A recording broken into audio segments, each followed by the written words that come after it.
ఈ రోజు మీరు ఒక 10 మిస్టీరియస్ పుస్తకాల గురించి తెలుసుకోబోతున్నారు. ఇలాంటి బుక్స్ చదవడానికి చాలా మంది ఇష్టపడతారు. ఎంతమంది ఈ పుస్తకాలు చదివినా అందులో ఉన్న మిస్టరీని ఇప్పటి వరకు ఎవరూ ఛేదించలేకపోయారు. మరి మీరు కూడా అలాంటి బుక్స్ చదవడానికి ప్రయత్నిస్తున్నారా? ఇప్పుడు నేను ఏ బుక్స్ గురించి అయితే మీకు చెప్పాలనుకుంటున్నానో ఆ పుస్తకాల్లోని విషయాలు సైంటిస్టులకు కూడా అంతుచిక్కవు. చాలా మంది వీటిని పరిష్కరించాలని చూశారు, కానీ విఫలమయ్యారు. ఇందులో మొదటిది నెక్రాలజీకి సంబంధించినది. రెండోది కోడెక్స్ గగాస్. ఇది ప్రపంచంలో ఉన్న పుస్తకాల్లో అతి పెద్ద బుక్, కానీ ఈ పుస్తకం ఒక రాత్రిలో రాసి సిద్ధం చేశారు. ఇక మూడోది the book of the dead. మీరు నమ్ముతారా? ఈ పుస్తకంలోని మంత్రం చదివిన వెంటనే చనిపోయిన మనిషి మళ్లీ లేచి నిలబడతాడు. ఇప్పుడు నేను చెప్పిన ఈ 3 పుస్తకాలు 10 మిస్టీరియస్ పుస్తకాలు పాపులర్. మిగిలిన పుస్తకాలు కూడా అంతే, very interesting and very mysterious. So ఇప్పుడు ఈ పుస్తకాల గురించి ఇంకాస్త డీటెయిల్గా చెబుతాను. మరైతే ఈ వీడియోని ఎక్కడ స్కిప్ చేయకుండా పూర్తిగా చూస్తారు కదా. ముందుగా టాపిక్లోకి వెళ్లే ముందు ఒక చిన్న లైక్తో మొదలు పెడదాం. Like this video. ఇక టాపిక్లోకి వెళితే ఫస్ట్ బుక్ వాయ్నిచ్ మనుస్క్రిప్ట్. ఈ పుస్తకాన్ని చూసి మీరు ఏదో ఒక చిన్న పిల్లాడు గీస్తున్న బొమ్మలా ఉన్నాయని అనుకోకండి, ఎందుకంటే ఇది అస్సలు అలా కాదు. ఇది ఒక మిస్టీరియస్ బుక్. ఈ బుక్ గురించి అర్థం చేసుకోవడానికి సైంటిస్టులు చాలా ప్రయత్నాలు చేశారు. ఈ బుక్ పేరు వాయ్నిచ్ మనుస్క్రిప్ట్. ఇది 15వ శతాబ్దంలో, అంటే 600 సంవత్సరాల క్రితం రాసిన పుస్తకం. ఈ పుస్తకాన్ని 1912లో ఇటలీలోని విల్ఫీల్డ్ వాయ్నిచ్ అనే ఒక రేర్ బుక్ డీలర్ కనిపెట్టారు. అయితే విచిత్రం ఏంటంటే ఈ పుస్తకం ఎవరికీ తెలియని భాషలో ఉంది. ఎవరూ దీన్ని చదవలేదు. అసలు ఈ మిస్టీరియస్ లాంగ్వేజ్ ఏంటి అన్నది ఇప్పటి వరకు ఎవరికీ తెలియదు. ఈ పుస్తకంలో ఉన్న చెట్లు, ఆకులను మీరు ఎక్కడైనా ఈ కాలంలో చూసారా?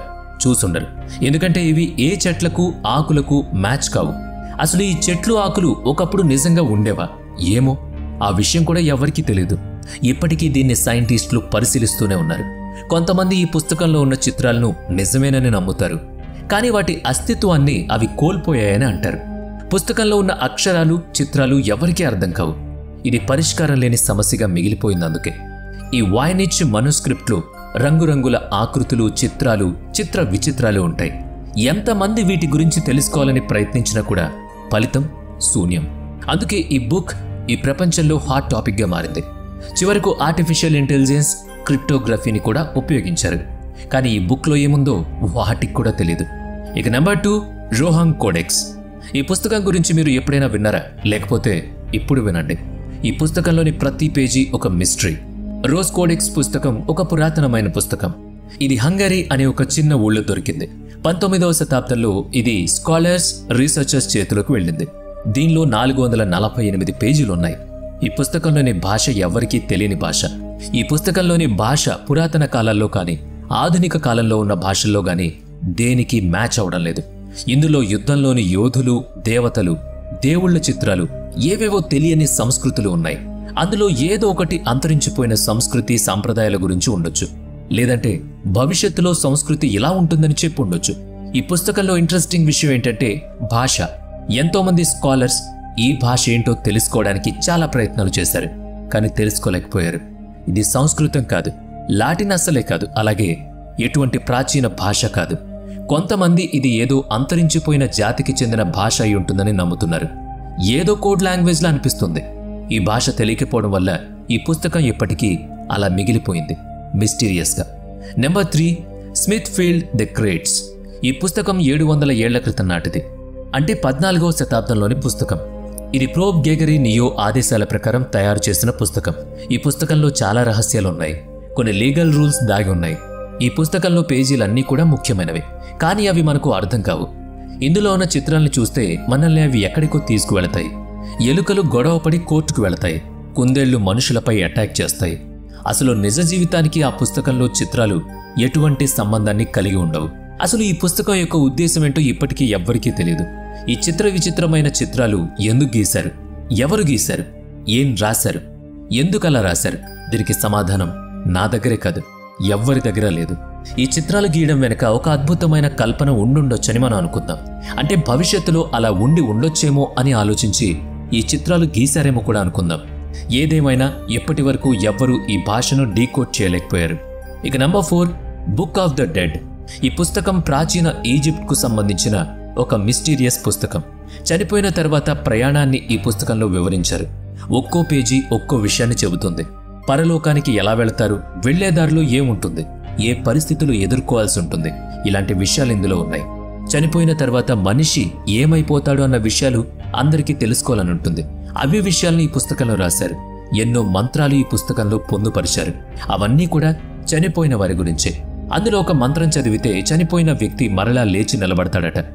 ఆత్మ కూడా ప్రమాదంలో పడుతుందని ఈ పుస్తకం చెబుతోంది. ఇక number 5, less prophet is less. దీనర్థం భవిష్యవాణి. ఇది ఫ్రెంచ్ వర్తనాస్ట్రాడామస్ 16వ శతాబ్దంలో రాశాడు. ఇందులో 942 పద్యాలున్నాయి. నార్తెస్ ఈ పుస్తకంలో ఎన్నో భవిష్యవాణికి సంబంధించిన విషయాలను పొందుపరిచారు. యుద్ధం, మహమ్మారి, ప్రకృతి వైపరీత్యాలు, అలాగే ప్రముఖ పురాతనమైన విషయాలను కూడా ఇందులో రాశారు. ఈ విషయాలు ఇప్పటికీ చాలామందికి అర్థం కాలేదు. ఇంకా ఎంతోమంది ఈ పుస్తకంలో పరిశోధనలు చేస్తూనే ఉన్నారు. ఈ పుస్తకంలో విషయాలు ఇప్పటికీ కాంట్రవర్సీగానే ఉన్నాయి. అయితే రైటర్ నిజంగా భవిష్యవాణి గురించి తెలుసుకుని చెప్పాడా లేదా అనేది ఎవ్వరూ ఊహించలేకపోతున్నారు. ఇక నెంబర్ 6, కోడెడ్ సెరఫిన్ యానెస్. ఇదొక డిఫరెంట్ మిస్టీరియస్ బుక్. 1981లో ఇటాలియన్ ఆర్టిస్ట్ లుగి సార్ఫెరీ ఈ పుస్తకాన్ని రాశారు. దాదాపుగా 43 ఏళ్ల క్రితం నాటి పుస్తకం ఇది. తక్కువ టైమే అయినా ఇప్పటికీ ఇదొక విచిత్రమైన పుస్తకంగా మిగిలిపోయింది. ఈ పుస్తకంలోని భాషను ఎవరూ గుర్తించలేకపోతున్నారు. ఈ పుస్తకంలోని చిత్రాలు ఏదో విషయాన్ని తెలియజేస్తున్నాయి, కానీ అదేంటో ఎవరికీ అర్థం కావడం లేదు. ఈ చిత్రాలు చూడ్డానికి చాలా విచిత్రంగా ఉన్నాయి. 300 పేజీలున్న ఈ పుస్తకంలో ఏవో ఉదాహరణలు కూడా కనిపిస్తాయి. రకరకాల చిత్రాలున్నాయి. జంతువులు, పక్షులు, చెట్ల బొమ్మలు. అయితే కొన్ని వింత వింతగా ఉన్నాయి. చేపలు ఎగురుతున్నట్టు, చెట్లు మాట్లాడుతున్నట్టు. మొత్తానికి చెప్పాలంటే ఈ బుక్లో ప్రకృతి గురించి ఒక తెలియని రహస్యమైతే చెప్పబడుతోంది. ఇక నెంబర్ 7, నెక్రాలజీ. ఇది భూతాల పుస్తకం. ఆథర్ హెచ్పి లవ్క్రాఫ్ట్ తన స్టోరీలో దీన్ని పొందుపరిచాడు. 18వ శతాబ్దంలో అరబ్ స్కాలర్ అబ్దుల్ అల్ హజర్ రాశారు. ఈ పుస్తకంలో మృత్యు రహస్యాలు, తెలియని శక్తులు, చీకటి జ్ఞానం ఇలా ఎన్నో ఉన్నాయి. ఈ పుస్తకం ఎలాంటిదంటే దీన్ని చదువుతున్నప్పుడు చనిపోయిన వ్యక్తులు కూడా లేచి నిలబడతారట. ఇదొక హాంటింగ్ బుక్. కేవలం ఈ పుస్తకంపై ఉండే కవర్ పేజీని చూస్తే చాలు ఎవరైనా భయానికి గురి కావాల్సిందే. చిత్ర విచిత్రంగా మనిషి ముఖం ఉంటుంది. నిజంగా దాన్ని చూస్తే మనిషి మొహం చూస్తున్నట్టే ఉంటుంది. కవర్ పేజీని చూస్తే ఎన్నో ప్రశ్నలు మన మైండ్లో పరుగులు పెడతాయి. అంతేకాకుండా ఇందులో ఉన్న మంత్రాలను చదివితే అనుకోని శక్తులు పుట్టుకొస్తాయట. అసాధ్యమైన పనులు సాధ్యమవుతాయి. ఈ పుస్తకాన్ని చదువుతున్నప్పుడు ఏదో లోకంలోకి వెళ్ళిపోతాం. ఇందులో ఉండే చిత్రాలను చూస్తే రకరకాల ప్రశ్నలు పుట్టుకొస్తాయి, అనుభూతులు కలుగుతాయి. ఈ పుస్తకం చదివిన వాళ్లలో చాలా మంది ఒక అనుభూతిలోకి లోనైనట్టు చెబుతున్నారు. గగాస్, డయాబోలిక్ బైబిల్ అనే పేరుతో కూడా దీన్ని పిలుస్తారు. ప్రపంచంలోని రహస్య పుస్తకాల్లో ఇది ఒకటి. 13వ శతాబ్దంలో దీన్ని రాశారు. 800 ఏళ్ల నాటి పుస్తకం ఇది. ఈ పుస్తకాన్ని ఒకే రాత్రి ఒకే వ్యక్తి రాశాడు అని చెబుతారు. అది కూడా డెవిల్ మద్దతుతో. వింటుంటేనే చాలా భయంగా ఉంది కదా. అలాగే ఈ పుస్తకం పొడవు 92 సెంటీమీటర్లు 36 ఇంచులు, అలాగే వెడల్పు 50 సెంటీమీటర్ల 20 అంగుళాలు. ఈ పుస్తకం యొక్క ఆకారం, అందులో ఉన్న భాష అన్నీ మిస్టరీనే. సో మరి ఈ పుస్తకాలు మీరు ఎప్పుడైనా చూసారా? ఎక్కడైనా వీటి గురించి విన్నారా? కామెంట్ చేయండి.